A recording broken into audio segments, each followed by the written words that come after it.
Klubrádió is a pain in the ass because there is, this big propaganda balloon built up by Orban, and there is a little hole in it where the truth is coming out, and that's Klubrádió.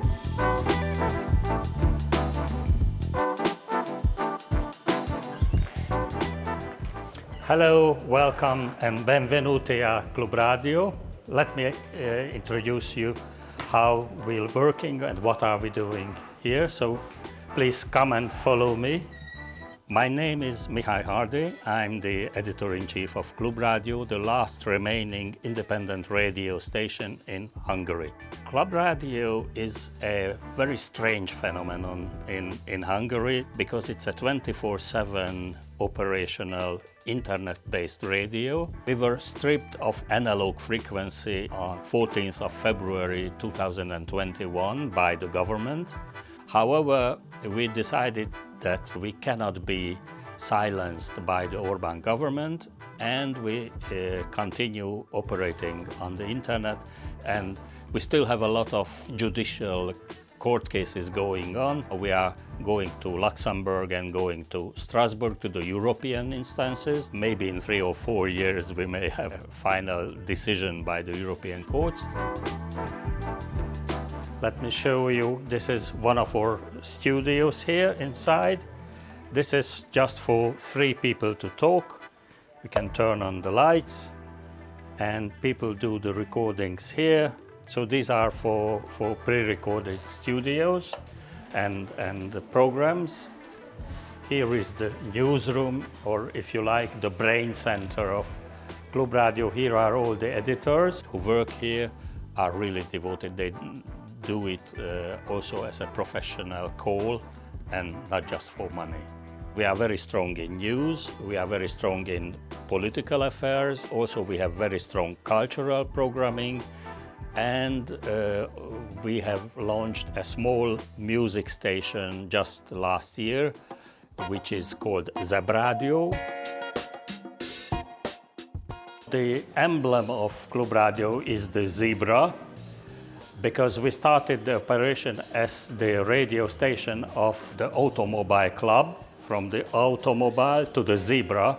The zebra is also in Hungary the emblem of the pedestrian crossing, and we have decided to have the zebra as our emblem because it's the pedestrian, it's the poor people, it's not the people who are running around in big cars, in a Ferrari or in a Rolls-Royce. Also, the zebra is black and white, but the news is never black and white, so we try to always show that things are more complicated than black and white. With the exception of a couple of independent news sites, Klubrádió and maybe the trade union daily newspaper, there is no other media that is not under government control. Orban, just the same way as Silvio Berlusconi did in Italy earlier, tried to put his hands on everything in the media landscape. All the public radio and TV stations belong to Orban, is controlled by him, all the newspapers and all the daily newspapers. If he couldn't buy it, then he closed it or tried to kill it by a hostile takeover and then closing down.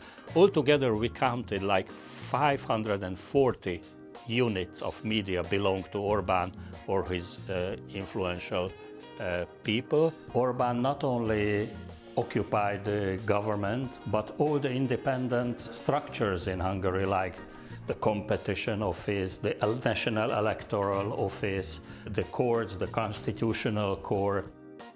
This is where the news are produced. So Ivan is the news editor of the day, and we have people here, as you see. And this is my office. I share it with Marian, who is head of the production. We are very grateful to those people who listen to Klubrádió, because they formed a voluntary group when we lost the frequency, and they started training the people how to listen to a radio station on the internet. They developed an iOS and an Android application for mobile phones so that you can listen to Klubrádió on the bus, in your car, etc. And they also started giving away old smartphones or old internet radios to elderly people who cannot afford to buy a new one, and they gave it to them, installed them Klubrádió so that they can listen to Klubrádió. We are a liberal radio station in the sense that it's not politically liberal, but in the editorial sense, because we believe in the multiplicity of views. We also take up issues that are banned by the government, like issues of LGBTQI community, the issues of environment, the poor. That's a huge question in Hungary. Hungary, under the Orban government, has become the poorest nation in the European Union. And we give room to all the opposition parties which do not appear at all in the Orban propaganda media.